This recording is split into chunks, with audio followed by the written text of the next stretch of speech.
Hello, good morning, my dear students. How are you? I hope that you will be fine and fantastic and your studies are going on very well. Our today's topic is major issues of environment, part second. In our previous class, we have studied about the definition of environment and major functions of environment and some of the major issues of environment like global warming and ozone depletion. Ozone depletion.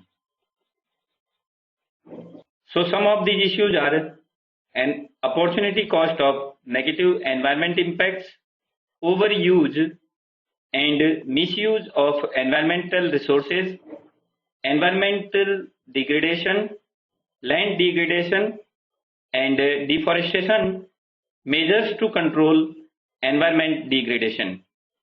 So today we will discuss all these points one by one. Opportunity cost of negative environment impacts. Intensive and extensive extraction of resources has exhausted some of these environmental resources and we have to spend huge amount of technology and research to explore new resources. अगर हमें नए resources ढूंढने हैं क्योंकि पुराने resources को तो हमने वेस्ट कर दिया है, मिसयूज कर दिया है या ओवर यूज कर दिया है और फिर वो रिसोर्सेज नष्ट हो गए हैं, तो फिर हमें नए रिसोर्सेज ढूंढने के लिए नई टेक्नोलॉजी और बहुत सारा मनी वहां पे खर्च करना पड़ेगा, रिसर्च के ऊपर भी बहुत ज्यादा पैसा खर्च करना पड़ेगा. Next point is that we have to incur a lot of health cost due to decline in air and water quality which lead to waterborne diseases and respiratory diseases. One thing is that if we make the condition of environment degradation or environmental crisis, then there will be a huge cost of health. हमारी health down हो जाएगी और health down होने की वजह से और environment को नुकसान पहुंचाने की वजह से हमारे हेल्थ के ऊपर बहुत बुरा असर पड़ेगा. बहुत सारी बीमारियां हो जाएगी. वाटरबोर्न डिजीजेज, जो पानी अशुद्ध पानी पीने की वजह से होती है, वो बीमारियां हो जाएगी. जैसे कि हम देखते हैं जो अशुद्ध पानी पीने की वजह से कई बीमारियां होती है, जैसे कि डायरिया, हेपेटाइटिस, डिसेंट्री. तो ये खराब पानी पीने की वजह से बीमारियां हो जाएगी. डायरिया, हेपेटाइटिस और हम कह सकते हैं डिसेंट्री, इस टाइप की बीमारियां हमें हो जाएगी जब हम गंदा पानी पिएंगे. और इस टाइप कुछ रेस्पिरेटरी डिजीजेज होगी जो एयर पॉल्यूशन की वजह से होगी. रेस्पिरेटरी डिजीजेज जैसे कि आप देख सकते हैं अस्थमा एंड और भी सांस लेने की प्रॉब्लम हो जाएगी और कार्डियोवैस्कुलर डिजीजेज हो जाएगी. Global environmental issues such as global warming, जिसके बारे में हमने पिछली कक्षा में डिस्कस किया था, and ozone depletion is also contribute to increase financial commitment of the government. और ओजोन डिप्लेशन और ग्लोबल वार्मिंग जैसे एनवायरमेंटल इश्यूज और घातक हो जाएंगे, बड़े हो जाएंगे, बहुत ज्यादा हो जाएंगे, तो फिर हमें गवर्नमेंट को इसको रोकने के लिए बहुत ज्यादा खर्च करना पड़ेगा, जो कि हमारे बजट का बहुत सारा पार्ट उसमें स्पेंड हो जाएगा और इसका नुकसान हमें उठाना पड़ेगा. Next important point is that over use and miss use of environmental resources. जब हम रिसोर्सेज का ओवर यूज करेंगे, उनका मिस यूज करेंगे, तो भी हमें कई प्रकार की समस्याओं का सामना करना पड़ेगा. तो ये एक मेजर एनवायरमेंटल इश्यू है कि हम रिसोर्सेज का दुरुपयोग करते हैं और जितनी जरूरत है उससे ज्यादा रिसोर्सेज का इस्तेमाल करते हैं. So first thing is overuse of environmental resources occurs when demand of environmental resources is much more than supply. This happens when regeneration of resources is less than their extraction. It would create problem like deforestation and land degradation. तो जो resources जितने generate हो रहे हैं उससे अगर हम ज्यादा रिसोर्सेज का इस्तेमाल करेंगे, मान लीजिए एनवायरनमेंट में 100 यूनिट्स रिसोर्सेज जनरेट होते हैं, लेकिन हम 120 यूनिट्स रिसोर्सेज का इस्तेमाल करते हैं, तो ये एक ओवर यूज हो गया। जितने रिसोर्सेज एनवायरनमेंट में जनरेट हो रहे हैं उससे ज्यादा रिसोर्सेज का हम इस्तेमाल कर रहे हैं। तो इसके अंदर डिमांड आपकी 120 है और सप्लाई आपकी 100 है, तो डिमांड ज्यादा हो गई और सप्लाई कम हो गई, तो इसको हम डिमांड सप्लाई रिवर्सल भी बोलते हैं और इसकी वजह से एनवायरमेंटल क्राइसिस क्रिएट होता है, क्योंकि हम रिसोर्सेज का ज्यादा इस्तेमाल कर रहे हैं। मान लीजिए कि पेड़ पौधे अगर बहुत ज्यादा इस्तेमाल करेंगे और जितनी रीजनरेशन कैपेसिटी है उससे ज्यादा इस्तेमाल करेंगे तो ये धरती एक दिन बंजर हो जाएगी, डिफॉरेस्टेशन हो जाएगा और फॉरेस्ट नष्ट हो जाएंगे इस धरती पर। तो रिसोर्सेज का उतना ही इस्तेमाल करना चाहिए जितना रिसोर्स अपने इस एनवायरनमेंट में जनरेट होते हैं। Next thing that is the misuse of environmental resources occur when atmosphere is harmed by us by not controlling the harmful chemical compounds like chlorine and bromine, greenhouse gases, etc. In the atmosphere, it would create problems like global warming and ozone depletion. अगर हम resources का misuse करेंगे, मतलब कि misuse करना, resources को गलत तरीके से इस्तेमाल करना जिससे कि एनवायरनमेंट के ऊपर हार्मफुल इफेक्ट पड़े, बुरा इफेक्ट अगर पड़ता है, हार्मफुल इफेक्ट अगर एनवायरनमेंट के ऊपर पड़ता है तो वो रिसोर्सेज का मिसयूज होगा और उन रिसोर्सेज का मिसयूज होने की वजह से एनवायरनमेंट के ऊपर बहुत बुरा असर पड़ता है, जिसकी वजह से हम कहते हैं ओजोन डिप्लीशन और ग्लोबल वार्मिंग। जो ओजोन डिप्लीशन और ग्लोबल वार्मिंग की जिसके बारे में हम पहले भी डिस्कस कर चुके हैं, वो प्रॉब्लम क्रिएट होती है और एनवायरनमेंट को बहुत बड़ा नुकसान हो जाता है।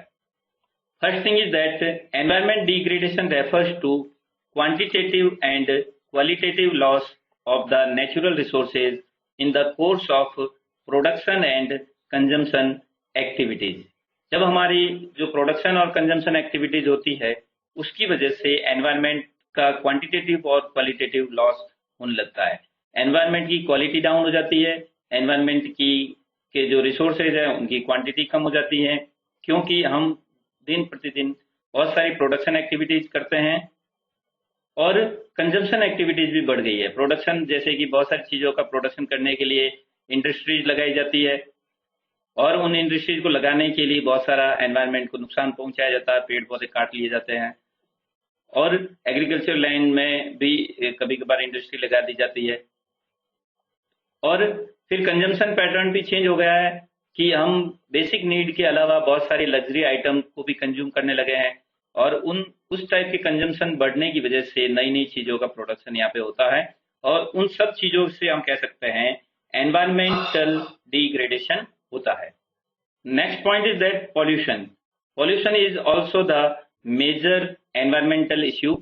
It is the contamination of useful things such as air, water, land, etc.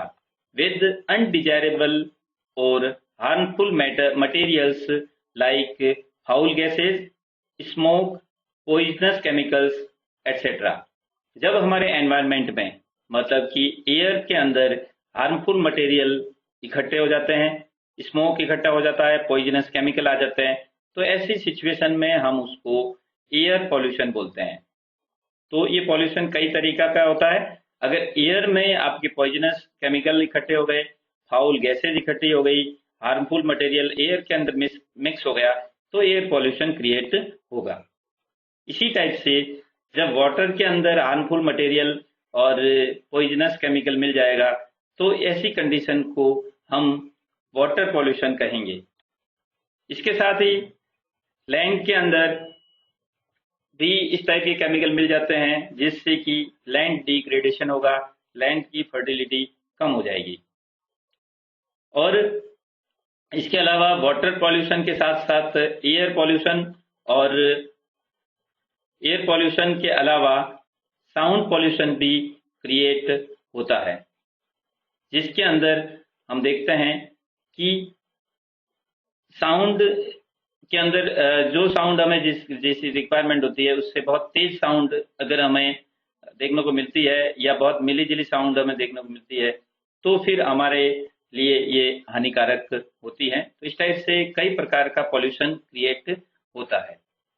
Air pollution means presence of air pollutant in the air which are harmful to human beings, animals and vegetation. अगर air के अंदर harmful chemical है या फिर harmful चीजें अगर होगी तो हमारे एनिमल्स को नुकसान पहुंचाएगा, वेजिटेशन को नुकसान पहुंचेगा और मानव जाति को उससे नुकसान पहुंचेगा। Noise pollution, noise pollution means discomfort and irritation caused by unwanted sound. अगर अनवांटेड साउंड हमें देखने को मिलती है, हम अनवांटेड साउंड अगर सुनते हैं तो फिर ये हमारे लिए इरिटेशन और डिस्कम्फर्ट क्रिएट करती है, उसको हम नॉइज पॉल्यूशन बोलते हैं। Noise created by loud speakers, vehicles, machines cause noise pollution. तो व्हीकल्स से बहुत तेज आवाज आती है, लाउड स्पीकर से भी बहुत तेज आवाज आती है, मशीनों के चलने की आवाज, ये सब इस टाइप की आवाज होती है जो कि बहुत तेज होने की वजह से हमारे ऊपर हार्मफुल इफेक्ट डालती है।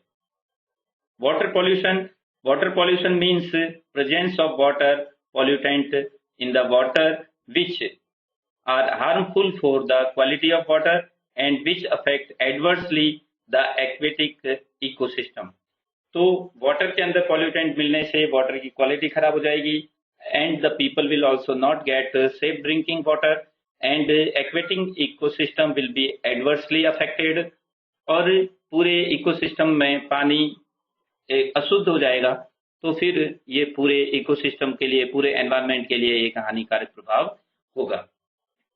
जैसा कि हम देखते हैं कि एयर पॉल्यूशन की वजह से कई प्रकार की ऐसी बीमारियां होती है जो जनरली एयर पॉल्यूशन की वजह से क्रिएट होती है। एयर में पॉइजनस सब्सटेंसेस मिलने की वजह से ये बीमारियां होती है। तो एयर पॉल्यूशन की वजह से बीमारियां जो होती है उनमें से मुख्यतया जैसे अस्थमा, और हम कह सकते हैं हाइपरटेंशन, और इसके अलावा बहुत सारी रेस्पिरेटरी डिजीजेज होती है। रेस्पिरेटरी डिजीजेज जो कि हमें रेस्पिरेटरी डिजीजेज में हमें सांस लेने की परेशानी होती है क्योंकि एयर पॉल्यूटेड होने की वजह से ऐसा होता है। दूसरा इंपॉर्टेंट पॉइंट है नॉइज पॉल्यूशन, उसकी वजह से भी कई बीमारियां होती है, जैसे कि कुछ मेंटल डिजीजेज होती है, मेंटल प्रॉब्लम्स क्रिएट होती है, जैसे कि इरिटेशन है, डिस्कम्फर्ट है। तो नॉइज पॉल्यूशन की वजह से हमें इरिटेशन होगा, डिस्कम्फर्ट होगा, और इसके अलावा हमारा स्वभाव है वो बहुत एंग्री हो जाएगा, हम एंगर क्रिएट होगा नॉइज पॉल्यूशन की वजह से, और हेल्थ रिलेटेड बहुत सारी प्रॉब्लम्स हो जाएगी जैसे स्लीपलेसनेस। तो इस प्रॉब्लम की वजह से कोई व्यक्ति आराम से सो नहीं पाएगा और नहीं सोने की वजह से फिर दूसरी प्रॉब्लम क्रिएट हो जाएगी। बहुत तेज साउंड की वजह से हियरिंग इम्पेयरमेंट भी हो सकता है, जिसकी वजह से व्यक्ति बहरा हो जाएगा और उसको सुनाई नहीं देगा। इस टाइप से बहुत सारी प्रॉब्लम्स है वो नॉइज पॉल्यूशन की वजह से क्रिएट होती है। और हम कह सकते हैं जो कि कुछ प्रॉब्लम्स वाटर पॉल्यूशन की वजह से होती है, तो वाटर पॉल्यूशन की वजह से कई बीमारियां होती है। अगर मान लो हम सेफ ड्रिंकिंग वाटर नहीं लेंगे, पीने का पानी अशुद्ध होगा, तो डायरिया की बीमारी हो सकती है, और डायरिया के अलावा हेपेटाइटिस की बीमारी हो सकती है, और हेपेटाइटिस के अलावा डिसेंट्री की प्रॉब्लम हो सकती है, जिसके अंदर हमारी जो इंटेस्टाइन्स है वो इंटेस्टाइन को नुकसान पहुंचता है। तो इस टाइप से कई प्रकार की बीमारियां क्रिएट हो सकती है। और अगर कहीं पे भी पॉल्यूटेड वाटर है और उस पॉल्यूटेड वाटर की वजह से अगर मान लो गंदा पानी कहीं इकट्ठा होता है तो उससे मच्छर और कई प्रकार के बैक्टीरिया क्रिएट होते हैं। उसकी वजह से मच्छरों से मलेरिया हो सकता है। मलेरिया के अलावा डेंगू हो सकता है और चिकनगुनिया हो सकता है। और अगर मक्खियां बहुत ज़्यादा होती है, गंदे पानी की वजह से मक्खियां बहुत ज़्यादा फैलती है, तो उससे कॉलेरा भी हो सकता है। तो हमने देखा अगर हम एनवायरनमेंट को नुकसान पहुंचाएंगे, पॉल्यूशन क्रिएट करेंगे, तो बहुत सारी बीमारियां हमारी मानव जाति को होगी, जिससे छुटकारा पाना बहुत ही मुश्किल हो जाएगा। तो लैंड डिग्रेडेशन क्या होता है उसके बारे में हम थोड़ा सा डिस्कस करते हैं। It refers to a decline in the overall quality of soil, water और vegetation condition commonly caused by human activities. तो ह्यूमन एक्टिविटीज की वजह से जो सॉइल की जो फर्टिलिटी है वो कम हो जाती है। फर्टिलिटी कम हो जाने की वजह से सॉइल, जो हमारी एग्रीकल्चर लैंड पे जो प्रोडक्शन होना चाहिए उतना प्रोडक्शन नहीं हो पाता है, प्रोडक्शन की क्वालिटी डाउन हो जाती है, या फिर हम जो फूड ग्रेन्स इस्तेमाल करते हैं वो भी लोअर क्वालिटी के हो जाते हैं और पॉल्यूटेड हो जाते हैं, और उसकी वजह से भी कई बीमारियों का सामना करना पड़ता है। और जो इरिगेशन के लिए वाटर इस्तेमाल किया जाता है उसकी क्वालिटी डाउन होने की वजह से भी लैंड डिग्रेडेशन होता है। और अगर पॉल्यूटेड वाटर हमारे खेतों में जाएगा तो फिर उस सॉइल की क्वालिटी डाउन हो जाएगी। इसी टाइप से वेजिटेशन अगर नहीं होगा, पेड़ पौधे नहीं होंगे, तो भी सॉइल इरोजन बहुत ज़्यादा हो जाएगा। सॉइल इरोजन की प्रॉब्लम हो जाएगी। सॉइल इरोजन में क्या होता है कि मिट्टी जो होती है वो पानी के साथ बहकर चली जाती है, और अगर वेजिटेशन होता है, पेड़ पौधे होते हैं, तो मिट्टी उनके साथ बहकर नहीं जाती है, क्योंकि पेड़ पौधों की जड़ें मिट्टी को कंट्रोल में रखते हैं, अपने साथ बांधे रखते हैं। इसकी वजह से लैंड डिग्रेडेशन की कंडीशन क्रिएट नहीं होती है। तो प्रेजेंट टाइम में एनवायरनमेंट को नुकसान पहुंचाने की वजह से लैंड डिग्रेडेशन की प्रॉब्लम एक बहुत बड़ी प्रॉब्लम हो गई है। तो इसके कौन कौन से रेस्पॉन्सिबल फैक्टर्स हो सकते हैं?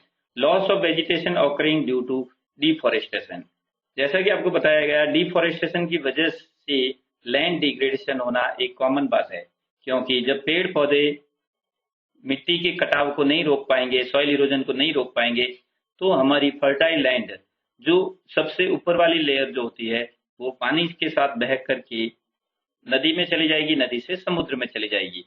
तो हर साल करोड़ों टन जो फर्टाइल लैंड हमारी बह करके चली जाती है, तो ये वेजिटेशन के लॉस की वजह से होता है। Forest fire and overgrazing is also the major problem और major cause responsible for land degradation. अगर फॉरेस्ट में फायर लग जाएगी, आग लगने की वजह से फॉरेस्ट नष्ट हो जाएगा, तो फिर उससे भी लैंड डिग्रेडेशन होगा। ओवर ग्रेजिंग, पशु जो होते हैं अगर घास को ज्यादा चर लेंगे तो फिर बाद में उससे भी भूमि का कटाव रुकेगा नहीं, उसमें सॉइल इरोजन होगा और सॉइल बह करके चली जाएगी। Improper crop rotation, crop rotation भी इम्प्रॉपर होने की वजह से, कि रोटेशन एक प्रॉपर होना चाहिए कि एक फसल उगाने के बाद में दूसरी फसल कौन सी उगानी है उसका एक प्रॉपर रोटेशन होना चाहिए, ताकि सॉइल की फर्टिलिटी मेंटेन रहे। लेकिन क्रॉप रोटेशन प्रॉपर नहीं होने की वजह से सॉइल की फर्टिलिटी डाउन हो जाती है। Indiscriminate use of agrochemicals such as fertilizers and pesticides,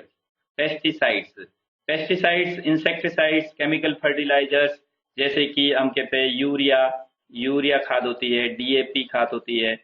तो उस खाद से जो केमिकल फर्टिलाइजर होता है वो बहुत ही हानिकारक केमिकल होते हैं, उसकी वजह से सॉइल की फर्टिलिटी कम हो जाती है। और पेस्टिसाइड्स और इंसेक्टिसाइड जो हम जो फसल के ऊपर डालते हैं, क्रॉप्स के ऊपर कीड़े मकोड़ों को मारने के लिए जो डालते हैं, उससे भी क्या होता है कि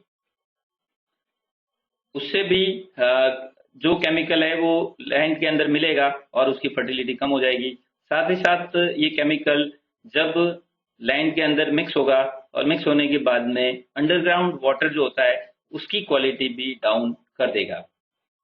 next thing is that improper planning and management और प्लानिंग अगर प्रॉपर नहीं है, एग्रीकल्चर सेक्टर में प्रॉपर इरिगेशन सिस्टम मेंटेन किया हुआ नहीं है, तो भी लैंड डिग्रेडेशन होगा।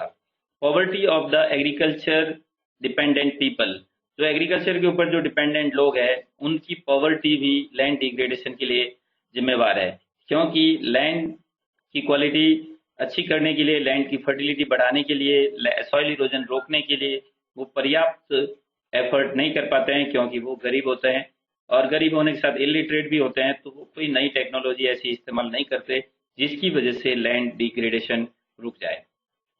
Deforestation, it is a continuous and substantial decrease in forest cover area। अगर फॉरेस्ट कवरेज एरिया है उसमें अगर मान लो धीरे धीरे कमी आती है तो ये एक डिफॉरेस्टेशन है। जो यूएनओ के नॉर्म्स है उसके अकॉर्डिंग फॉरेस्ट कवरेज एरिया 33% होना चाहिए, लेकिन हमारे देश में ये सिर्फ 22% है। तो फॉरेस्ट कवरेज एरिया धीरे धीरे कम होता जा रहा है, जो रिक्वायरमेंट से कम है। अगर हम पेड़ पौधे काटते जाएंगे तो धीरे धीरे ये 20% हो जाएगा, 20 से 18% हो जाएगा, 15% हो जाएगा। इस टाइप से फॉरेस्ट कवरेज एरिया धीरे धीरे कम हो जाएगा। तो ऐसी सिचुएशन होगी, वो डिफॉरेस्टेशन की सिचुएशन होती है। तो इसके लिए कौन कौन से फैक्टर्स रेस्पॉन्सिबल है?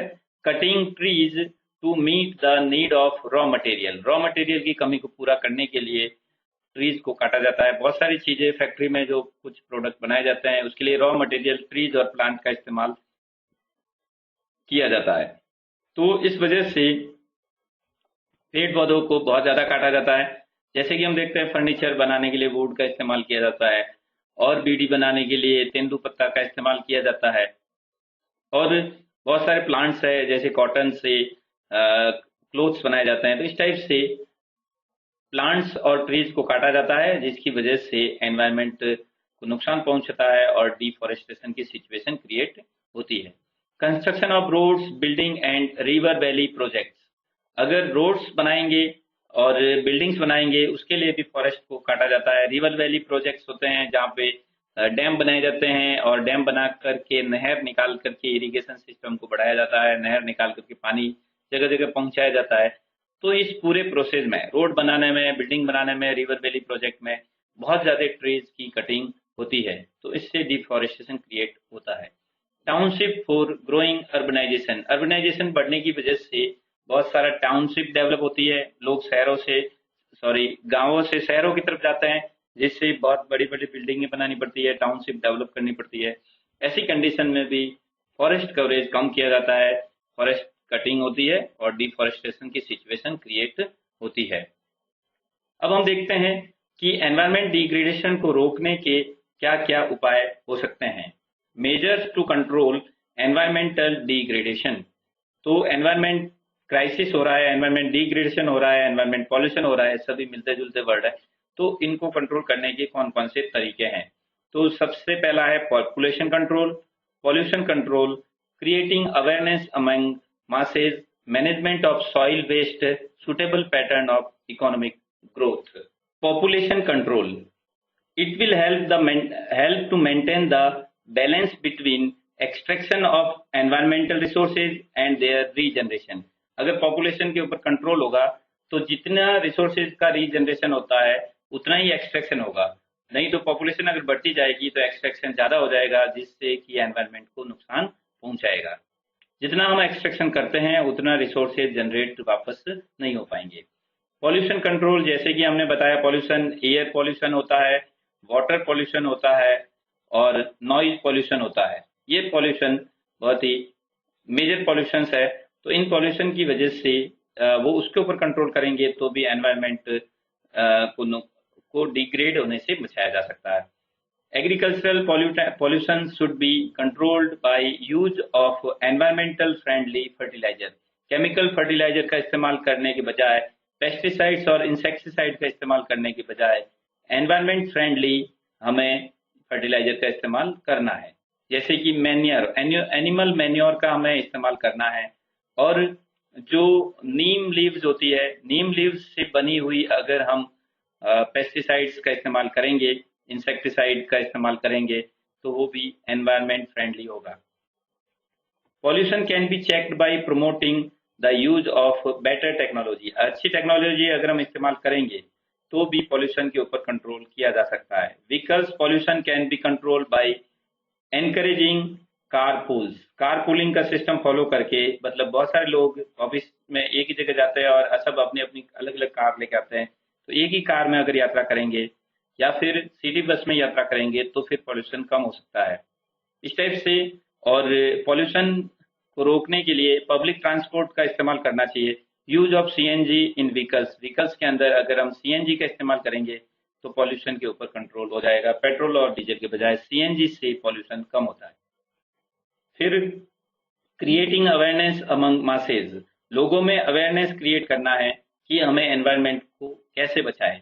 हम एनवायरनमेंट को बचाएं, इसके लिए लोगों में अगर अवेयरनेस होगी तो फिर हमारा एनवायरनमेंट सुरक्षित रहेगा। Media formal and informal channels of education system can help to create awareness. Media के माध्यम से और एजुकेशन सिस्टम के माध्यम से लोगों में अवेयरनेस क्रिएट की जा सकती है कि हम एनवायरनमेंट को सेव करें, एनवायरनमेंट को प्रोटेक्ट करें।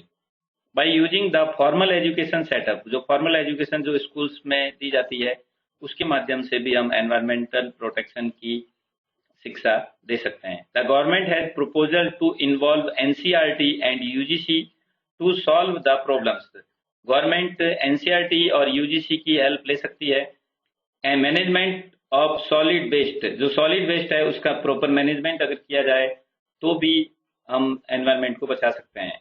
डंपिंग गार्बेज, गार्बेज को प्रॉपरली डंप करना होगा।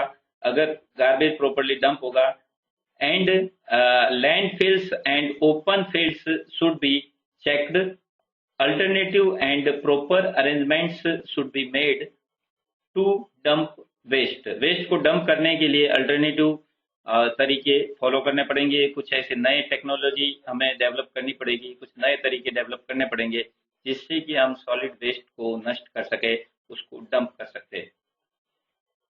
Solid waste should be treated scientifically and measures to turn rural waste into compost should be invented and implemented। जो रूरल एरिया का वेस्ट है उसको कंपोस्ट में कन्वर्ट करना चाहिए। अगर रूरल एरिया में जितने वेस्ट है उसको कंपोस्ट बनाएंगे। कंपोस्ट एक प्रकार की खाद होती है जो कि जैसे सूखे पत्ते होते हैं और भी जो बायोडिग्रेडेबल वेस्ट होता है उसको एक जगह गड्ढे में कलेक्ट किया जाता है और फिर धीरे धीरे वो कंपोस्ट बन जाता है और वो कंपोस्ट बहुत ही उपयोगी खाद होती है जो कि क्रॉप के लिए बहुत ही जरूरी है। और ऑर्गेनिक फार्मिंग जब हम अपनाते हैं तो कंपोस्ट का इस्तेमाल करते हैं और कंपोस्ट जो होता है वो एनवायरनमेंट फ्रेंडली होता है और उससे अच्छा प्रोडक्शन भी होता है। तो जितना भी वेस्ट है उसको हम कंपोस्ट में कन्वर्ट कर दे तो फिर हमारा एनवायरनमेंट को बचाया जा सकता है। Suitable pattern of economic growth, economic growth के सुटेबल पैटर्न हमें फॉलो करने पड़ेंगे जिससे इकोनॉमिक ग्रोथ भी हो जाए और एनवायरनमेंट को भी किसी प्रकार का नुकसान नहीं पहुंचे।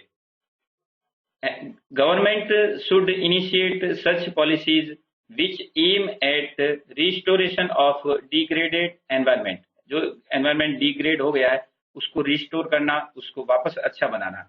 लाइक अफॉरेस्टेशन, डिफॉरेस्टेशन का जस्ट अपोजिट वर्ड होता है अफॉरेस्टेशन। कि डिफॉरेस्टेशन हमने कर दिया मतलब कि हमने पेड़ पौधे काट दिए। अब अफॉरेस्टेशन करना है तो हमें क्या करना है, नए प्लांट लगाने हैं। थोड़ा हमें सेक्रीफाइस करना पड़ेगा कि हम लग्जरी आइटम का कम से कम इस्तेमाल करें और इंडस्ट्री भी गवर्नमेंट को इस टाइप से रेगुलेट करनी पड़ेगी कि उसका प्रोडक्शन कम होगा, कम से कम हो। टाउन प्लानिंग इस टाइप से होनी चाहिए कि भाई ज्यादा पेड़ पौधे नहीं काटने पड़े और ज्यादा एनवायरनमेंट को नुकसान नहीं पहुंचाना पड़े। Clean water bodies, water bodies को बिल्कुल क्लीन रखना पड़ेगा, नदियों को साफ सुथरा रखना पड़ेगा, तालाब झीलें जो होती है जो उसको भी अच्छा करके रखना पड़ेगा। डिस्पोजेबल ऑफ सीवेज, सीवेज का जो डिस्पोजल होता है वो बहुत गंदा पानी जो इकट्ठा होता है उसका भी प्रॉपर डंपिंग होनी चाहिए, उसका भी प्रॉपर मेंटेनेंस होना चाहिए ताकि वो भी एनवायरनमेंट को नुकसान नहीं पहुंचा सके। तो ये बहुत बड़ा मूवमेंट हुआ था जिसके माध्यम से एनवायरनमेंट को बचाने के लिए प्रयास किए गए। Chipko and Appiko movement are related to protect forest, forest को प्रोटेक्ट करने के लिए ये मूवमेंट चलाया गया था। Chipko movement aimed at protecting forest in Himalayas. Chipko means hug, तो हिमालय के अंदर फॉरेस्ट को बचाने के लिए ये मूवमेंट चलाया गया था और चिपको का मतलब हग करना। तो जो आप इसमें डायग्राम में भी देख सकते हैं कि अगर कोई पेड़ काट रहा है तो पेड़ को बचाने वाला पेड़ को हग करके वहां पे खड़ा रहेगा और उसकी वजह से पेड़ को बचाया जा सकता है। और वो उनका ये मूवमेंट होता है और वो कहते हैं कि अगर पेड़ काटने से अच्छा हमें ही काट लो। तो पेड़ जितना उपयोगी है जितना इंसान उपयोगी है, तो इस टाइप का उनका ये मूवमेंट होता है और इस टाइप से वो पेड़ पौधों को बचाते हैं। In Karnataka similar movement took a different name aimed at protecting forest. Forest को बचाने के लिए कर्नाटक में भी ऐसा मूवमेंट चला। On that particular incident 12,000 trees were saved, और इस मूवमेंट से 12,000 ट्रीज को बचाया गया। Thank you for watching this video, and our aim is to save the environment. I hope that